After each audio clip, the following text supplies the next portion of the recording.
Hello and welcome to the Mindful Mama podcast. This is Hunter Clark Fields, and here it's about becoming a less irritable, more joyful parent.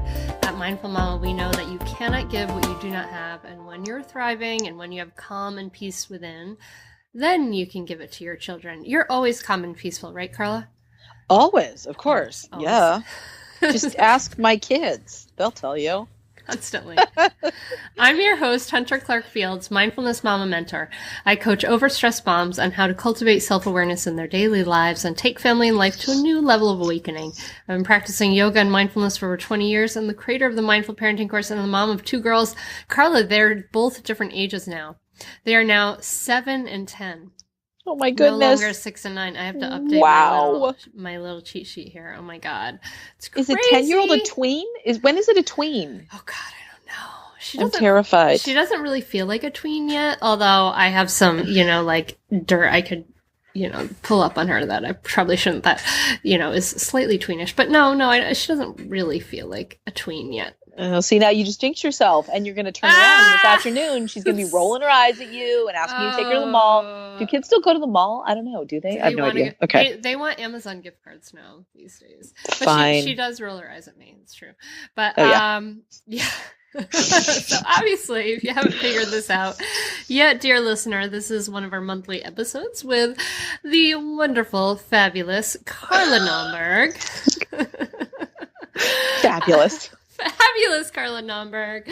And I am so grateful that you are here, dear listener. And, we mix it up here. So sometimes we have interviews, sometimes we have episodes.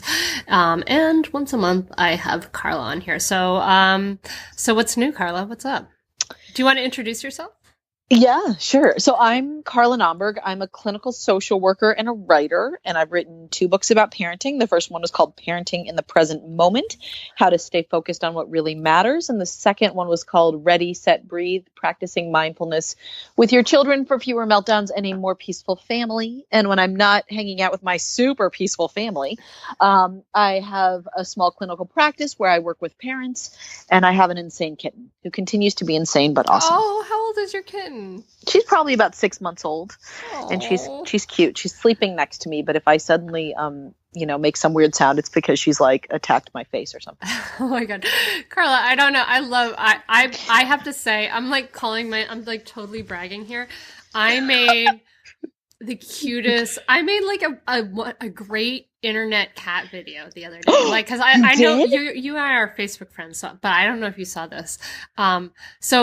This really wonderful, crafty friend of Maggie's made a Beanie Boo tent for her birthday. And so she made this beautiful tent. It looks like a teepee. It looks like a teepee. It has a bottom. It has a little flap door. Oh my goodness. And it's so adorable. It's like the whole thing's like 12 inches, 10 inches high or something like that. That's amazing. It's awesome. And so, but the thing is, the cat, who's now, he thinks he's still a kitten, but now he's humongous. He's this huge cat. And so he wiggles himself in through this tiny door in the little tent. And so I made a video of him, he's in the tent, and then his little paw comes out, and then his little head pokes through the little flap tent door, and then he settles. It's so adorable. Oh my God. I'll have to put it in the show notes. I think we need to start another podcast where we can just sit around and talk about our cats. Yes, we totally But then we might officially be crazy cat ladies. Are we okay with that? I don't know. I don't know. Think about that. My reputation will be smeared forever. I don't know how I didn't see that. Facebook, your algorithms are failing me. I'll have to go back and find it. Okay, go back and find that. Okay, we're good. Let's see. So before we dive into today's, because we have a cool article we're going to talk about today. Yes. And then we're going to do some wins and fails. And I actually took some notes this time, so I'm not totally lost. But before we do that, I just want to announce here in the beginning, Copper Beach is coming up soon, Carla. I'm so excited. Gosh. Okay. So do you want to explain what it is? Do you want me to? Yeah. So okay. Copper Beach is this fabulous mindfulness yoga hangout and be chill, but not in a pretentious way. Retreat center in West Hartford, Connecticut, started by my dear friend Brandon Nappy, who's awesome and hilarious and super mindful, but not at all in an obnoxious way. And this is the second time that you and me are co-leading a weekend retreat for moms. And we're going to talk about mindfulness and practice mindfulness and do yoga in a way that makes you feel like you can actually do yoga. I mean, Hunter, you have this way of teaching yoga where I don't feel like I'm staring at everyone else and feeling like somehow they all have this awesome pose. And I don't. I can just kind of lose myself in it when you teach, and I love it. Oh, so that's nice. It's because, it's because I don't ask you to rotate your inner thigh upward. The hell does that mean?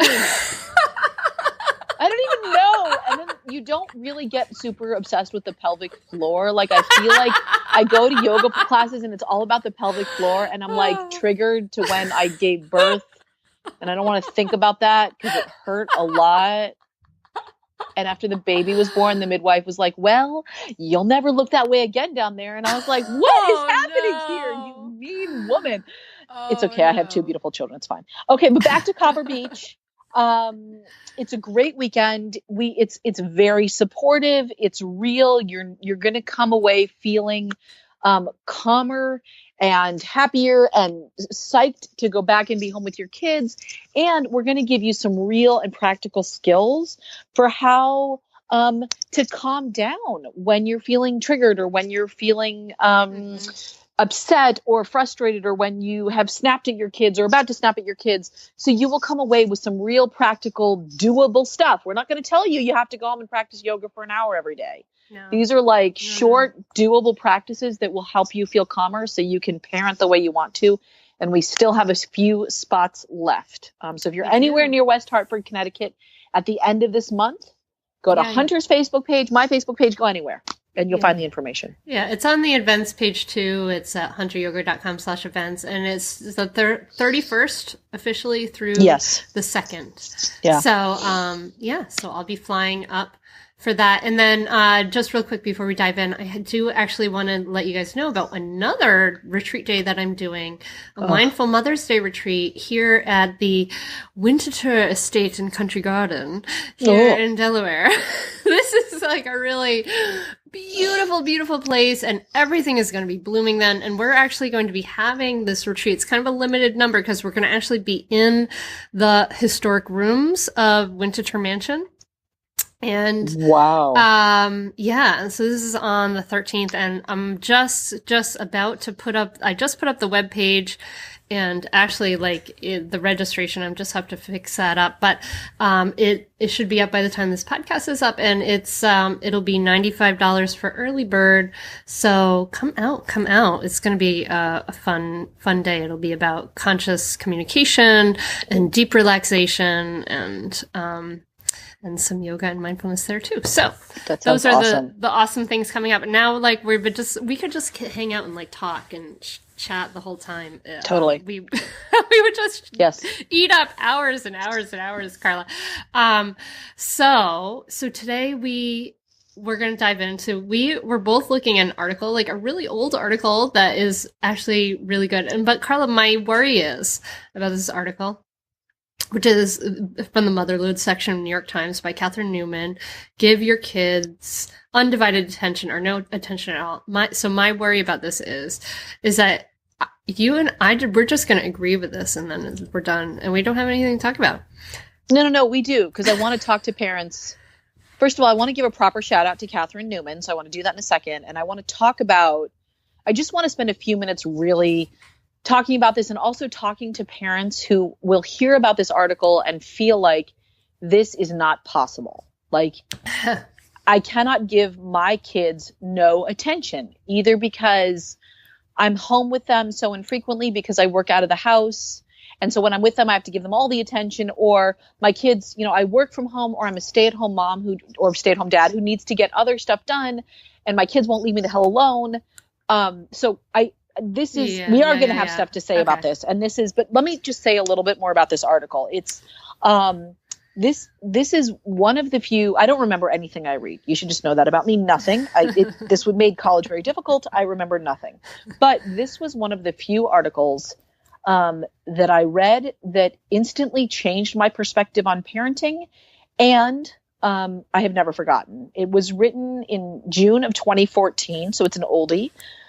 It appeared in the no longer existent, as you mentioned, New York Times Motherload blog, which is now Well Family. And the author is Catherine Newman, and she's written also 2 fantastic memoirs about parenting. Her first one was called Waiting for Birdie, and her most recent one is called Catastrophic Happiness. And one of the things, there are many things I love about Catherine's writing, but she writes about mindfulness in the most beautiful way without ever using the word mindfulness. So if you're not a mindfulness person, and if that word kind of rubs you the wrong way, kind of like the word kale rubs me the wrong way. That's so funny, Carla, because I'm totally, it's so funny because I'm totally really cliche right now and actually drinking a kale smoothie. Oh, you know what I'm drinking? I'm drinking coffee. There's no kale in my coffee. It's just coffee because I love coffee. Okay. God, the kale. Okay, anyways, so if you're not familiar with Catherine's writing, it is honest and real and funny, and you can relate to it. It's great. Okay. So let me tell you a little bit about what she says in this article. And Hunter, I assume we'll put the link up in the show notes. Yep. Mm-hmm.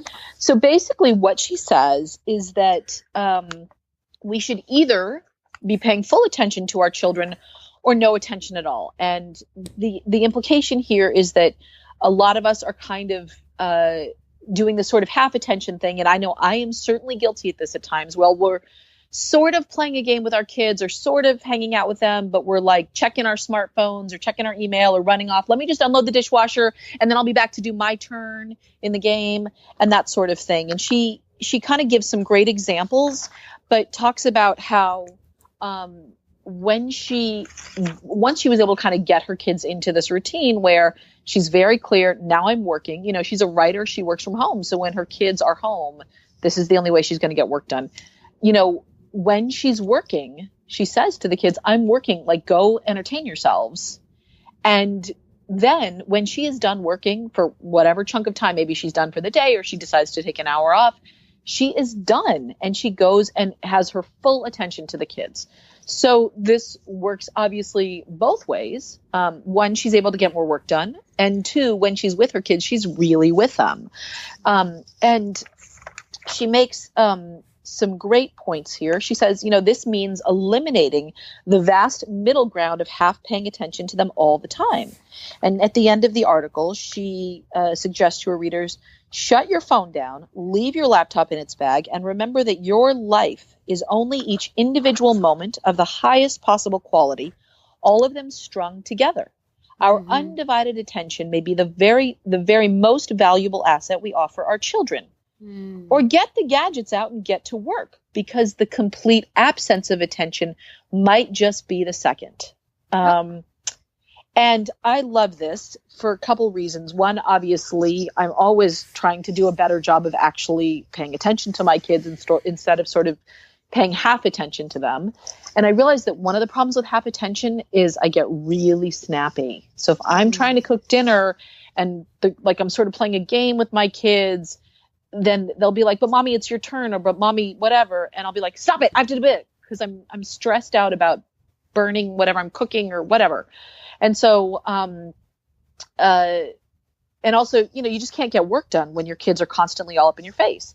Now, this can feel a little bit easier for older kids when you can say to them, I need you to go do something so I can get work done. But I can imagine parents of infants, toddlers, you know, younger kids being like, this is insane. This is not possible. And here's what I want to say to parents of little ones is you need to start planting the seeds now. Oh, yeah. So if you can get your toddler involved in some really immersive play with blocks or dolls or coloring or whatever it is they're into, once they're involved in that play, step away. And this is something that sounds really easy or intuitive, but I know a lot of parents who can't do it. And for a while I couldn't do it. I'd be like, oh yes, I'll help you with that tower. Oh yes, oh yes, oh yes. And I'd sort of get involved in their play. And the problem with that is that our kids don't learn how to play independently, which is important for a lot of reasons. Yeah. Yeah. No, it was funny. Who was saying this? Someone was saying to me, Oh yeah, a friend of mine, my neighbor recently, she has little kids right now, and she was saying like, she took my mindful parenting course, and she said that was the one thing that struck her. That was that I actually love my kids, and I'm really passionate about parenting, things like that. But I actually hate to. I'm not like I don't like to play. Yeah. I'm not that into it, and like it was like it gave her permission to not want to like play necessarily with our kids. And I think that generally we feel like a lot of guilt about not wanting to play. And I think that it's totally fine to not want to play, and we should but this is what Catherine Newman's saying is just exactly right. Like, let's be clear about it, right? Let's be like, I don't really want to play. I want to be here. You be here, and you can do your thing. But right now, this is what's happening, and not just own it, right? Own it, moms. That's right. And, when we talk about mindful parenting or being present with our children, I feel like I want to say all the time, but not all the time. Yeah. Like, this isn't an every moment thing. Yeah. And, and again, sometimes our kids do need a little help getting into that immersive play or finding a project. And then once they're in, like, step away. And when my kids are involved in a thing, like a game or whatever, I try not even to look at them. Like, honestly, because the minute I even look at them, it somehow breaks that bubble they're in. And, here's an example. So last night after school, the girls and I were playing this game. We were playing spa, where I lie on the couch and they were brushing my hair and giving me massages. Oh, I love that game. No, they're terrible massages. Oh, they're really bad. We have to do some training. I need to get them in like a mommy massage course or something. You can get, by the way, Carla, this is really a good tool for this. My daughters are learning this. Like, you can get like a vibrating massager, like the magic wand, and your kids will be. Yeah, there's one called the magic wand. It's totally corny, but anyway, and they will love that, and you will love that. It's awesome. Totally bring that into your spa game. I'm not gonna Google vibrating massager. Okay, sorry. So, anyways, they were like, let's get back on topic here. This could rapidly descend. So they were like brushing my hair and ripping it out in uncomfortable ways and massaging me poorly, but we were actually having fun and it was fine. And then I realized that I had to make dinner. And so I said to them, because I was thinking about this article, because I knew we were going to talk about it today. I said to them, girls, we have to stop the game because I need to go make dinner. So you guys can like come up with a pricing sheet for future massage services. Like, I tried to give them a few options. You can look at some books, you can play with the kitten, like whatever, but I need to go make dinner. So I'm not going to be able to play with you between now and dinner time. And I had to say it about 5 more times before they got it. So I don't want parents to think that, and my kids, just so people remember, are 6.5 and 8 years old. And we've been working on this for a long time. And I still had them coming over saying, Mommy, can we paint your nails while you stir the macaroni and cheese? Because yes, I feed my kids macaroni and cheese out of a box. Let's be very clear about this. And I was like, no, remember, you're playing and I'm cooking. So sometimes it does take a little work, but eventually, after I said to them 3 or 4 times, go play, I'm cooking, they finally got it. So one of the ways I also frame this for my children when I know I need some space, because if I say, Mommy has to work, go do something, then they often take it, for better or for worse, as like being personally rejected. And I know they'll be like paying some therapist in years to come for all the times Mommy rejected them for her career or whatever on parenting. They'll be like laughing with their therapist. Oh, the irony. She was a parenting person and she never paid attention to us. But anyways, so the way I frame it with them is, hey, you guys can have some free play time where you can choose to do whatever you want to do. And when I frame it like that, they get all excited. And secretly, I'm just tricking them into leaving me alone. And then the trick is, and this is something that actually Catherine Newman, this is a point she makes in the article that I think is very important, which is she says, my children, when they can rest assured of my full attention in this later time, thrive in its absence. So the trick is our kids have to know that after they've given us this chunk of time to get work done or just sit and stare at the wall or drink our coffee or kale smoothies or whatever, that we are going to come back and pay attention to them. And so that's like an important piece, because if the whole thing is like no attention and you forget the attention part, it's not going to work. Yeah. You need both. I mean, well, yeah. I mean, I think this is brilliant, and I think just kind of framing it this way is so smart, because we just kind of getting out of this netherland of in the middle kind of attention, I think is really important.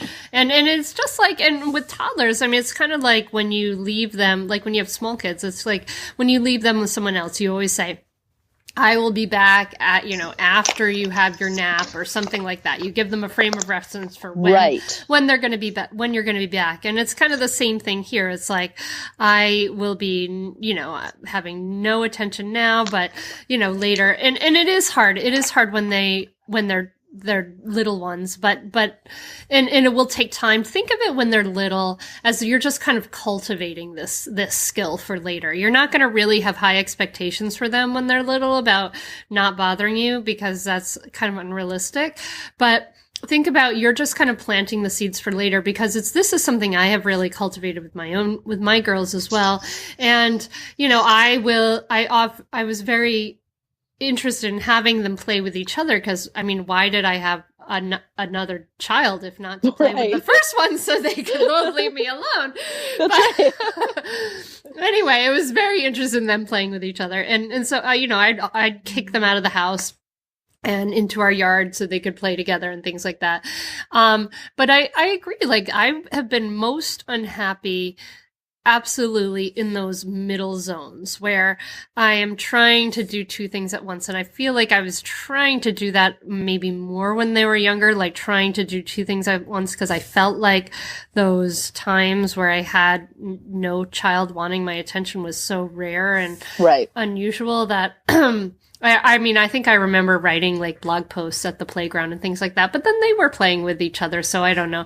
I was probably just ignoring the other mothers around there at that time, but it is avoiding this middle ground, I think, is key, because those times when I'm like trying to get something done, and I notice it most when I have like a sick child at home who's not that sick, and I'm trying to get some things done and then trying to be with the child, and we both all kind of feel kind of miserable by the end of the day. The middle, that undefined ground where you're flipping back and forth is exhausting. Absolutely. And I have three thoughts for you, because you said so many wonderful things. One is, I don't have a problem with moms being on their smartphones at the playground. And let me tell you why. Assuming your child is capable of navigating the playground on their own without getting hurt, and it's, generally sort of fenced in, or you're not worried about them wandering off into the street or something. And I realize I sound very much like a helicopter parent when I say that, but we'll be fine. Like, that's actually a great time for you to not pay attention to them. Oh, yeah, like, absolutely.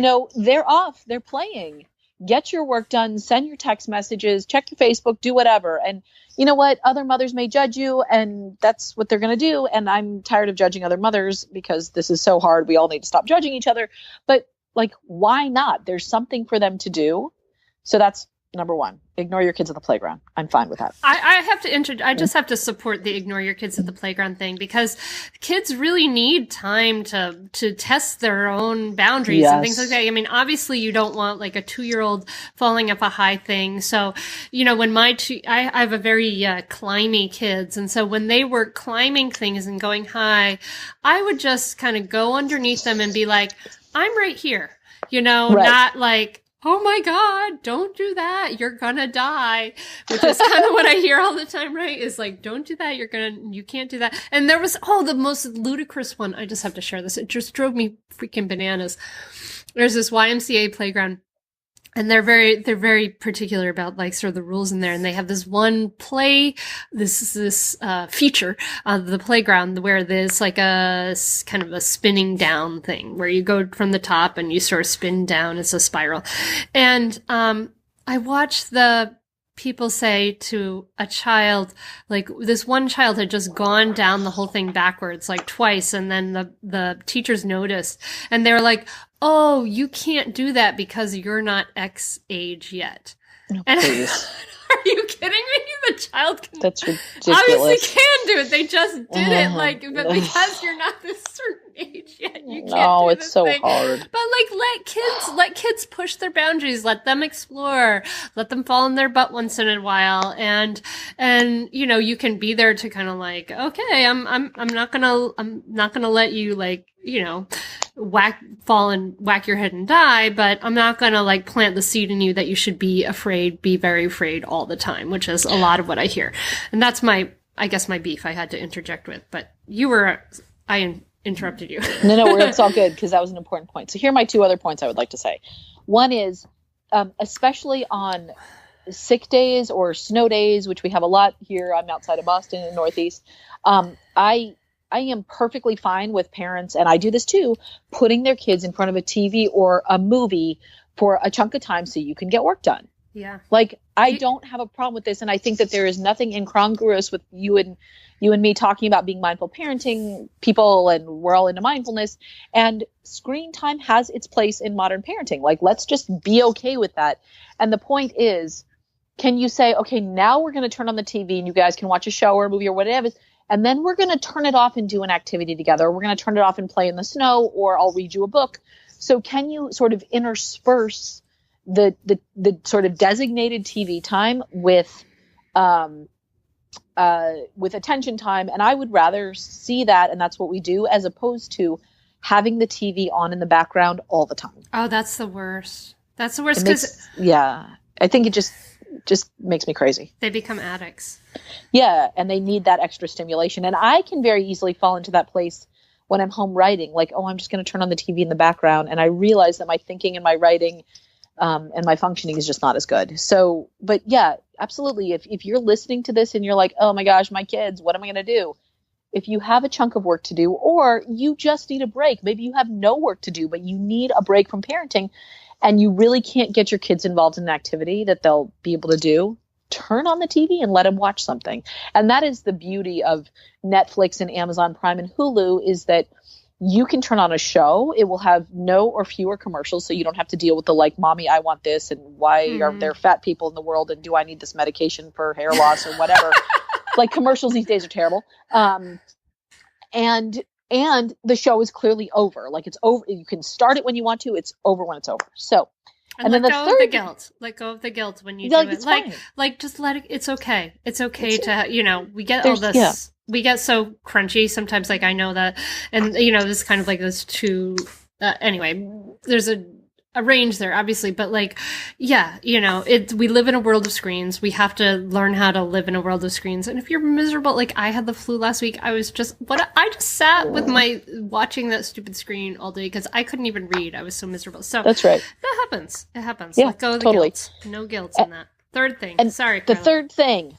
Thank you for keeping me on track. I like my little list. They make me feel organized and thoughtful. Okay. So if you are a parent who is trying to figure out or remember to kind of leave your kid alone in their play and not get involved and try to manage the play or improve the play, here's a little mantra for you. My husband and I learned it from the wise parenting guru, Jack Black. He's an actor. He was in like School of Rock. I think we saw this years ago in like a Parade magazine, and it resonated with both of us. His best piece of parenting advice was, don't give a happy child ice cream. Oh, I love this idea. Like, if your kid is happy and doing okay, you don't need to improve on their happiness. And I'm not saying if you're out having a great day at the beach, don't get them an ice cream cone. You don't need to be that literal. But what I'm saying is, if they're doing okay, you don't need to make them okayer. Like, you don't need to make them happier. So, you know, and I especially am guilty of this. I'll want to sort of get involved, and my husband will be like, don't give them ice cream. And it's kind of our code.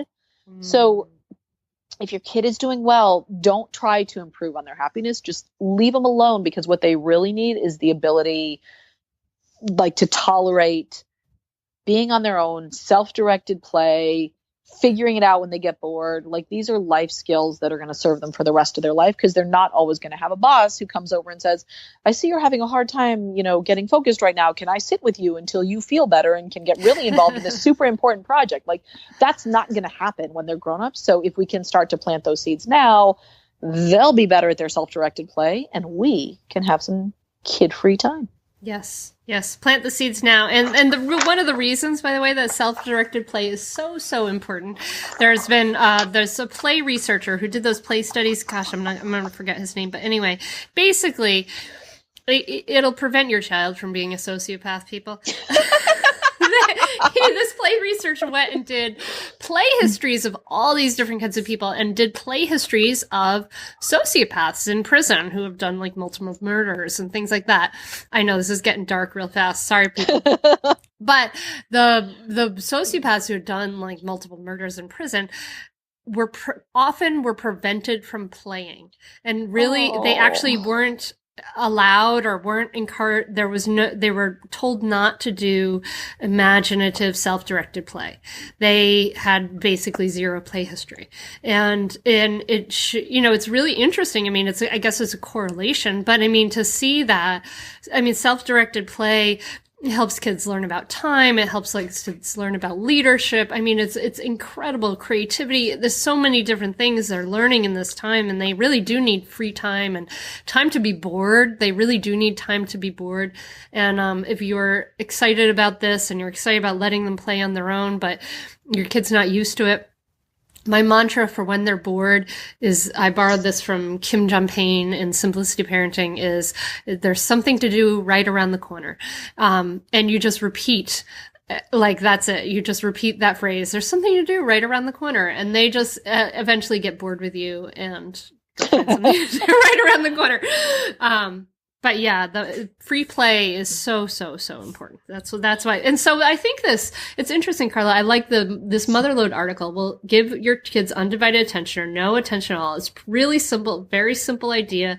And it's interesting. I think it's just like, it's kind of like the Buddha's parenting instructions. You know, it's like, when walking, just walk. When sitting, just That's sit. Right. This is like, That's right. When playing, just play. When working, just work.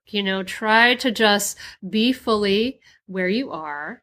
And, don't be flipping back and forth, because that's a recipe for suffering. Absolutely. And when you notice the flipping happen, because it does for all of us, just stop doing it. Like, make a choice in that moment. If you're flipping back and forth, do your kids need you more, or do you feel that pull towards your kids, or are you on a deadline, or do you feel like your sanity is about to fall apart and you need that break? And see if you can pick one. And no matter what happens, be kind to yourself, because this parenting thing is hard. It's hard for all of us. And there are going to be days when it just doesn't work the way you want it to.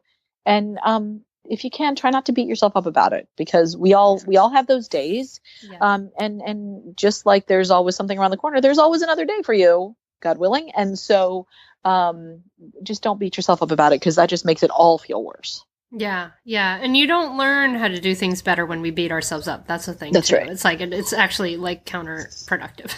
Yeah, absolutely. Awesome. So Carla, thanks for bringing this article to my attention and to everybody's attention now. I'm so excited. Thank you, Catherine Newman. Big shout out. Good job. Oh, I said that mommy thing. Good job. Good job, Catherine. Honey. We're very proud of you. I know. It happens to all of us. Let it go. You slid down the slide. I just said let it go. Let it go. Oh, you did that. Don't do that. Don't do that.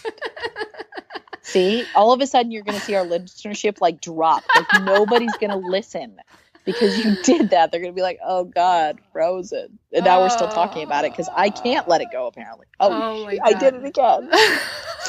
I've done that in a yoga class, actually.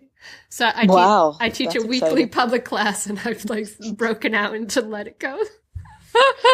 Did anybody come the next week? Oh, actually, yeah, they're suckers for punishment, those people. Nice. Oh my gosh. Good job, people. All right, so shall we move on to our parenting wins and fails of recent memory? What do you want to say? What should we start out with? The wins or the fails?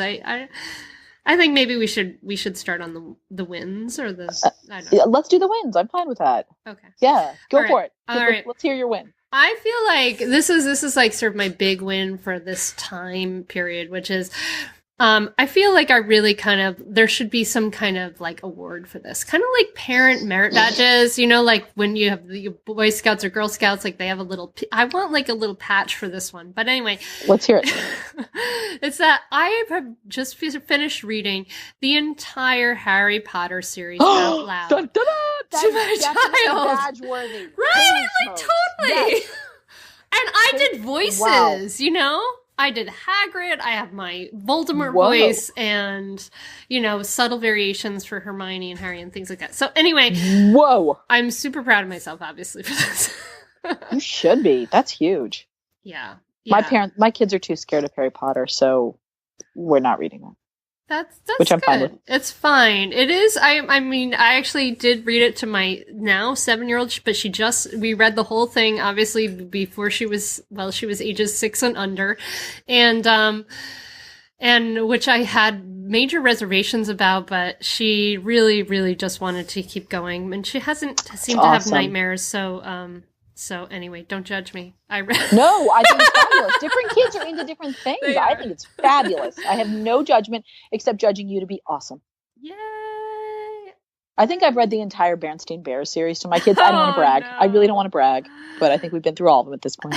Don't you want to just, Mama Bear is so annoying. Like, how is this an example of motherhood? Like, with this stupid blue and white polka dot outfit, like, what is she wearing? What's the hat? I love the hat. Like, what is her little, it's like a weird, it's like those Lego bags, those bags that are supposed to make it easier to transport Legos. It's like fabric with a drawstring, and really it's just a giant pile of messy Legos. Okay, anyways, that's a very good parenting win. That's an awesome parenting win. Thank you. I'm patting myself on the back. What's yours? My parenting win is that since we last spoke, it was Feb break here in Massachusetts, which not every school across the country has, but in New England we have February break, a week off. And my husband and I took our children to an indoor water park. Whoa. And I consider that a win. Wow, I'm impressed. So I'm a big swimmer. I love spending a lot of time in water. I am not a water park fan. And yet I wanted to do something fun with my kids. We didn't have, for a variety of reasons, we could not take a big trip or fly somewhere. So we drove to Cape Cod in February, froze our tushies off, but we got some friends to come with us. And so there were 3 families and 6 kids. And there was a lazy river that was not lazy at all. And all these annoying teenagers were bumping into each other. And there were these scary water slides that I even went down one and was like, oh, hell no, I'm not doing that again. But there was a wave pool, which was actually kind of fun. And so my kids and I played in the waves in these highly chlorinated waves. But we had a nice time, and this was not anything I would ever in a million years do without my kids. And we had a good time. And so I feel like it was a parenting win because I just wanted to get out of the house. And we went with friends and it was good. So yay, wow. Win. Good for you. Yeah. I'm totally, I'm kind of, I have personal reasons for being against that. So right now, Carla, I'm talking to you and everybody without my right front tooth. Oh, you still have the tooth thing going on. Still going on the tooth. And so, and the reason why this tooth is missing, but I'm going to have it by the time we're at Copper Beach, Carla. I'm so excited. Just found out today. Anyway, is that when I was 9 years old, I went down a water slide in New Hampshire and I was smiling and I knocked off 3/4 of my tooth. So anyway, just heads up on water slides. Tell your kids to close their mouths. My kids are really scared of the slides, and I did not nudge them to do it. But now they're gonna be those kids with mouth guards. Gonna make them wear mouth guards when we go back to the water park. I know. Well, my kids know this story, and they know that's why I won't take them to a water slide. But but they really want to go. They're gonna be give them. Yeah. I'm sorry. Okay. All right, so my fail, it was funny. I was trying to think of a particular instance, and I didn't. It's actually currently things are. I feel like I'm in these sort of parenting golden ages right now, 7 and 10. Yes, and they're so snuggly and really nice. But my parenting fail is this sort of habitual irritability in the morning, and I have such a habit energy of so we use a countdown timer to get out of the house. Ooh. Which is, anyone can get this. Actually, I think it's actually a great parenting tool. It's kind of sucks. It's not a great app. There could be Bill and I thought we were going to make an awesome kid associated parenting. So someone should take this idea and do a kid friendly out loud countdown timer app. But anyway, it counts down 15 minutes to go, 10 minutes left, only 9 minutes left, 8, and and I don't know, it's something I got from my parents. I just get so anxious when we're running out of time and the bus, and I'm have you taken care of the cats? Have you done this? And I turn into like naggy mom, and I get kind of irritable, and it's all like within me. It's my own parenting energy, and I'm trying to work with it, but that's my fail at the moment, is just like I turn into this like naggy grumpy mom in the morning, and I try to kind of catch myself and joke out of it a little bit, but they'll all kind of call me, everyone in the family, like Bill, Maggie, and Sora, like all three of them be like, "Mommy, like chill out."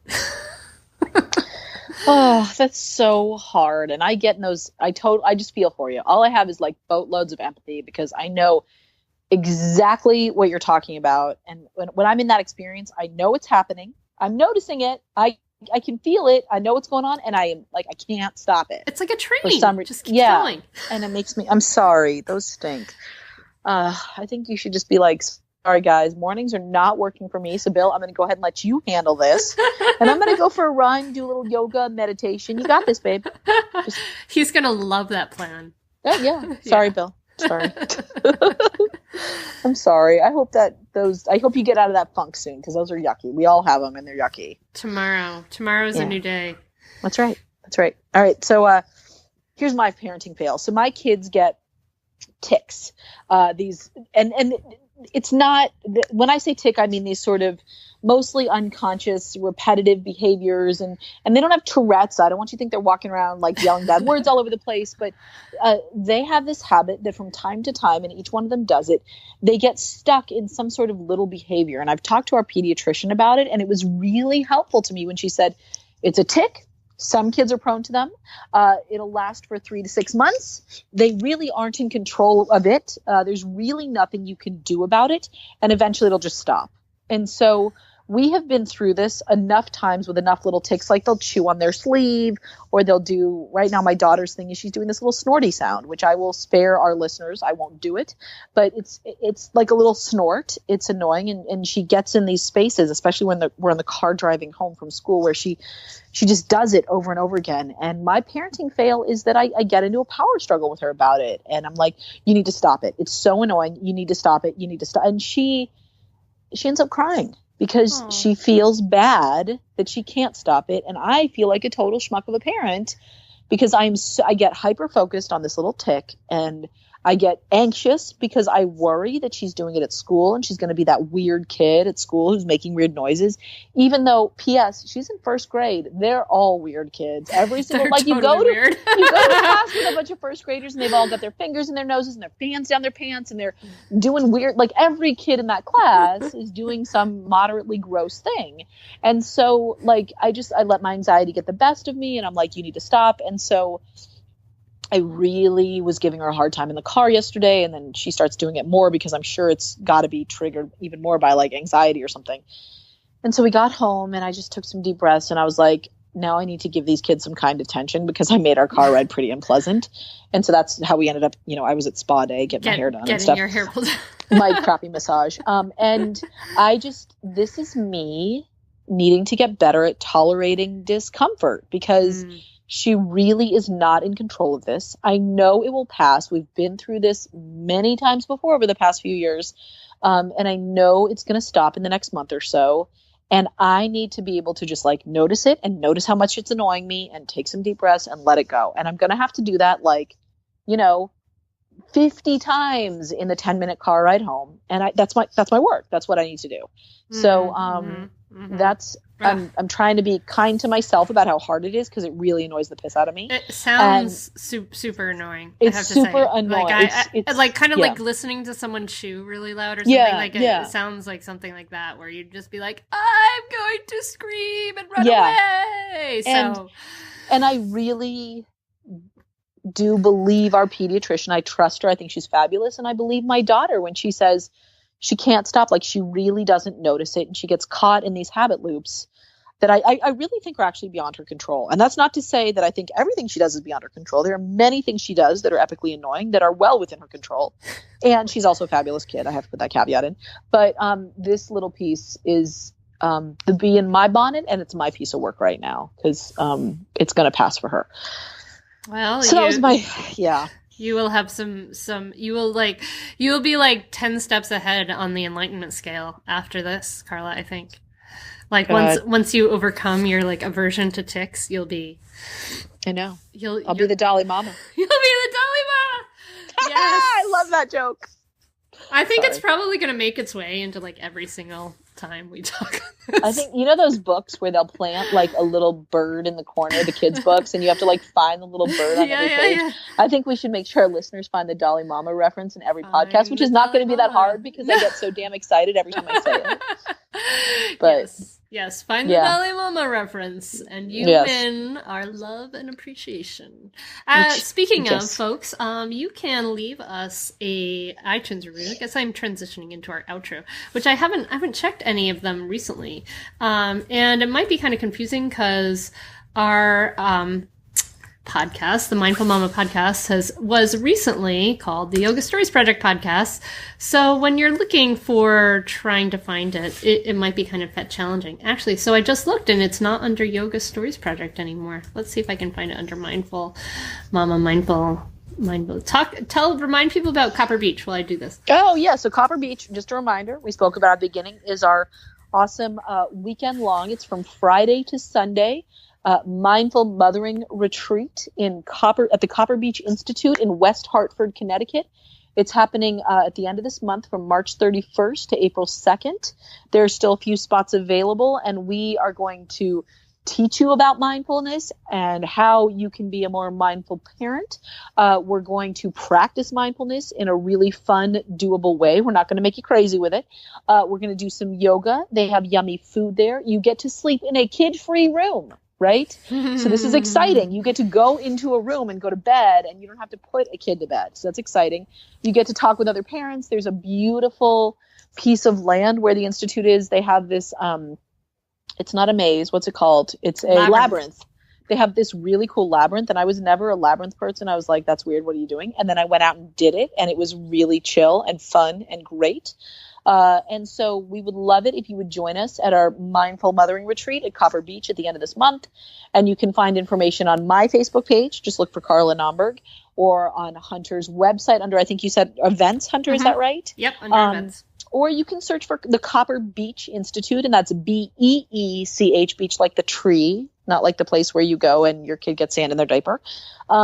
And search for Copper Beach Institute and look for us. But we would love for folks to join us. And if you have any questions, you can just get in touch with Hunter or me through Facebook or email or whatever, and let us know what your questions are, because we'd love to have a few more folks in the retreat. Yeah, absolutely. Come out. Okay, cool. And if you like this podcast, just let us know. You can email me at hunter@hunteryoga.com. You could tell a friend. That's really like the optimal way for you to help the podcast out, is to share it with a friend today. If you liked talking and hanging out with us, I guess you weren't really talking to us, listener, but I kind of feel like you're here with us. Oh, yeah. And you can, if you have questions, email me.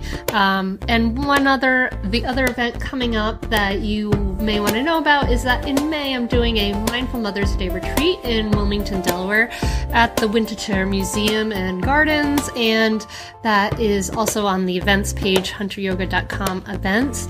And that is if you're listening to this when it comes out, which is in March 2017, early bird sales are open for that now. And so those are the events.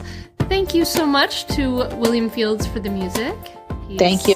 Thank you, Bill. Thank you, Bill. And then I think that's it. And is there anything else that we need to, any other shout outs we need to give? I think we're good. We're good? Yeah, I think we're good. All right. Thank you, dear listener. Have a great week. Namaste.